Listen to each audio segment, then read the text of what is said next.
Thank you Jesus. ஹalleluya. உங்களுடைய capacity பெருசுங்க. ஏன்னா உங்களுக்குள் இருக்கிறவர் பெரியவர். எவ்வளவு பெரியவர் தெரியுமா? யோவான் அப்போஸ்தலன் சொல்லுகிறார், இந்த உலகத்தில் இருக்கிறவனை காட்டிலும் எனக்குள் இருக்கிறவர் பெரியவர் என்று சொல்லுகிறார். நமக்குள் இருக்கிறவர் உலகத்தில் இருக்கிறவன பெரியவர். உங்களுக்குள் இருக்கிறவர் பெரியவர்.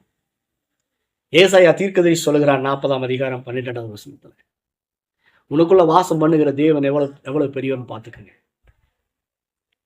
தண்ணீரை தன் கைப்பிடியால் அளக்கிறவர், வானங்களை ஜானளவாய் பிரமாணிக்கிறவர், பூமியின் மண்ணை மரக்காலால் அடக்கி பர்வதங்களை துலாக்கோளாலும் மலைகளை தராசாலும் நிறுத்துகிற சர்வ வல்லமையுள்ள தேவன் உங்களுக்குள் வாசம் பண்ணுகிறார் என்றார்.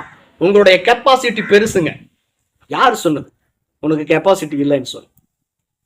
உலகம் உனக்கு கெப்பாசிட்டி சொல்லலாம். பரிசுத்த வேதம் உங்களை குறித்து சொல்லுகிறது, உன்னுடைய கெப்பாசிட்டி பெருசு.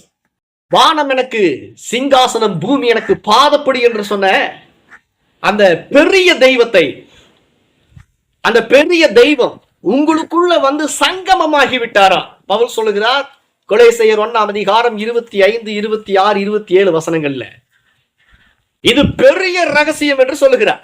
என்ன ரகசியம்? ஆதிகாலங்களுக்கும் தலைமுறை தலைமுறைக்கும் மறைவாய் இருந்த ரகசியம். ஆதி காலம் முதல்னா ஆதாம் முதல் ஆபிரகாம், ஈசாக்கு, யாக்கோபு, யோனா, சாலமோன், தாவீது, ஆதி காலம் முதல் தலைமுறை தலைமுறையாய் மறைந்திருந்த ஒரு ரகசியத்தை நான் உங்களுக்கு சொல்லுகிறேன் என்று பவுல் சொல்லுகிறார். என்ன ரகசியம்? கிறிஸ்துவானவர் மகிமையின் நம்பிக்கையாய் உங்களுக்குள் இருப்பதே அந்த ரகசியம். தேவன் வெளியில அவரை கூட்டிட்டு போகும்போதே, வெளியிலிருந்து கூட்டிட்டு போகும்போதே பெரிய காரியங்களை செஞ்சாங்க. கர்த்தர் இன்றைக்கு உங்களுக்குள்ள இருக்கிறார், உங்களை சுற்றிலும் இருக்கிறார். உங்க கெப்பாசிட்டி பெருசுன்னு கர்த்தர் சொல்றார். உங்க கெப்பாசிட்டி பெருசு, உங்களுடைய கொள்ளளவு பெருசு.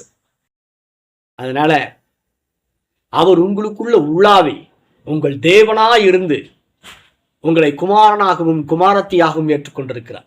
அவர் உங்களுக்குள்ள உலாவுகிறாரா? உங்க சரீரத்துல எப்பேற்பட்ட வியாதியா இருந்தாலும் இதை கேட்டுட்டு இருக்கும் போதே மாறுது. அவர் உங்களுக்குள்ள உலாவுகிறார். சாலமோன் மண்டபத்துல இயேசு உலாவினாரா? இன்னைக்கு அவர் உங்களுக்குள்ள உலாவி உங்களுக்குள்ள வாசம் பண்ண போகிறார், வாசம் பண்ணி கொண்டிருக்கிறார்.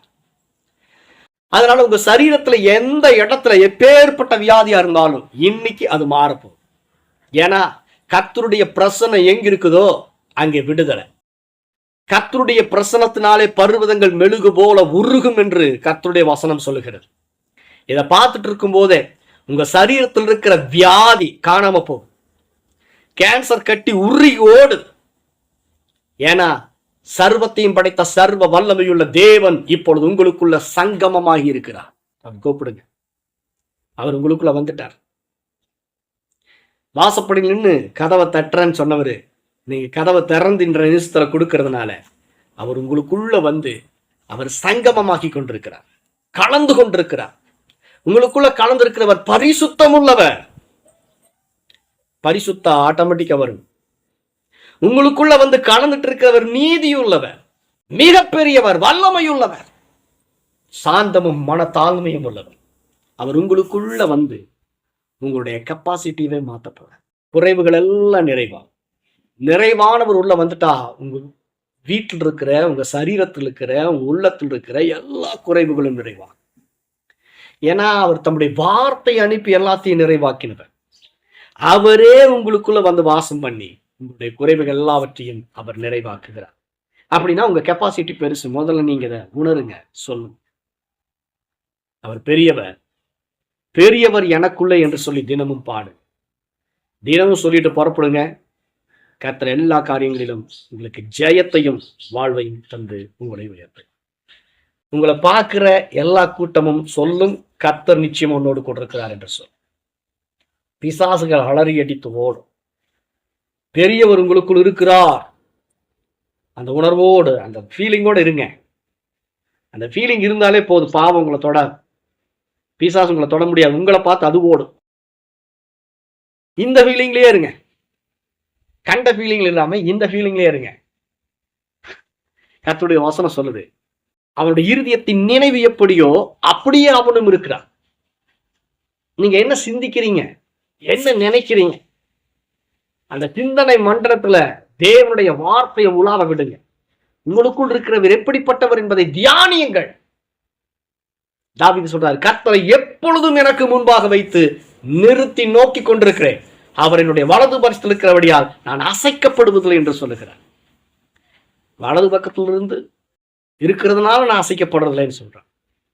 அந்த வசனம் சொல்றது, தாவீதுக்கே மறைவா இருந்த ஒரு ரகசியம், விசுவாசத்தினாலே கிறிஸ்துவானவர் இருதயத்திலே வந்து உலாவி வாசம் பண்ணுவார். அப்படின்னா எவ்வளவு பெரிய காரியத்தை நம்ம சாதிக்கணும். கர்த்தர் நல்லவர். இந்த விசுவாச அறிக்கை செய். பெரியவருங்க, சர்வ வல்லமையுள்ளவர், சகலத்தையும் ஜெயித்தவர், அண்ட சராசனங்களையும் தம்முடைய வல்லமையுள்ள வார்த்தையினால் படைத்து சிருஷ்டித்து இதுவரைக்கும் அவருடைய வார்த்தையினால் தாங்கி கொண்டிருக்கிற சர்வ வல்லமையுள்ள தேவன் சொல்லுகிறார், இதோ உலகத்தின் முடிவு பரியந்தம் சகல நாட்களிலும் நான் உங்களோடு கூட இருக்கிறேன். அவர் உங்களோடு கூட இருக்கிறேன்னு வாக்கு பண்ணிட்டாரா, நிச்சயமா உங்களோடு கூட தான் இருப்பார். அவர் உங்களை விட்டு விலகவும் மாட்டார், உங்களை கைவிடவும் மாட்டார். என்றால் என்னாகும் 23:19 சொல்கிறது, பொய் சொல்ல தேவன் மனிதன் அல்ல, மனமாற அவர் மனுபுத்திரனும் அல்ல. சாமுவேல் தீர்க்கதரிசி சொல்லுகிறார், இஸ்ரவேலின் ஜெயபலமானவர் பொய் சொல்லுகிறது இல்லை. சாலமோன் ஞானி சொல்றார், அவருடைய வார்த்தை ஒன்னு தரையில விழாது. மார்க் 13ஆம் அதிகாரத்துல மார்க் எழுதுகிறார், வானமும் பூமியும் ஒளிந்து போனாலும் அவருடைய வார்த்தை ஒரு நாளும் ஒளிந்து போகும். மாரியும் உறைந்த மலையும் வானத்திலிருந்து இறங்கி அது வெறுமையாய் திரும்பாமல் பூமியை நனைத்து முளை கிளம்பும்படி செய்து விதைக்கிறவனுக்கு விதையும் புசிக்கிறவனுக்கு ஆகாரத்தையும் கொடுக்கிறது எப்படியோ அப்படியே அவருடைய வாயிலிருந்து புறப்படுகிற வசனமும் இருக்கு. அது வெறுமையா என்னிடத்துக்கு திரும்பாமல் நான் விரும்புகிறதை செய்து நான் அனுப்பின காரியமாகும்படி வாய்க்கும் என்று சேனைகளின் கர்த்தர் சொல்லுகிறார்.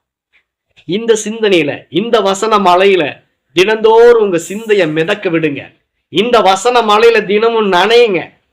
எபிரேயர் 6ஆம் அதிகாரம் 7வது வசனம் சொல்கிறது, அடிக்கடி பெய்கிற மழையை குடித்து பயிரிடுகிறவனுக்கு ஏற்ற பயிரை முளைப்பிக்கும் நிலமானது தேவனால் ஆசீர்வாதம் பெறும். இந்த வசனங்கள்ல தினந்தோறும் நனையுங்க. தேவனுடைய வசனம் பனி கூப்பிடப்படுகிறது, மழை கூப்பிடப்படுகிறது. இதுல தினந்தோறும் நம்முடைய நிலமாகிய இருதயம் நனைஞ்சிட்டே இருந்துச்சுன்னு சொன்னா நிச்சயமா அந்த நிலம் தேவனால் ஆசீர்வதிக்கப்படும். அப்ப இந்த வார்த்தையோடு கூட இணைஞ்சிருங்க. அவர் என்னோடு கூட இருக்கிறார், எனக்குள் இருக்கிறவர் பெரியவர். இதை சொல்லிட்டே இருங்க. எல்லா காரியம், எல்லா பிரச்சனையும் உங்களுக்கு சிறுசா தெரியும். எல்லாம் உங்க பாதத்துல வந்து சரணடை. கர்த்தர் பெரியவர். ஆமென். கர்த்தர் உங்களை ஆசீர்வதிப்பாராக. ஆமென்.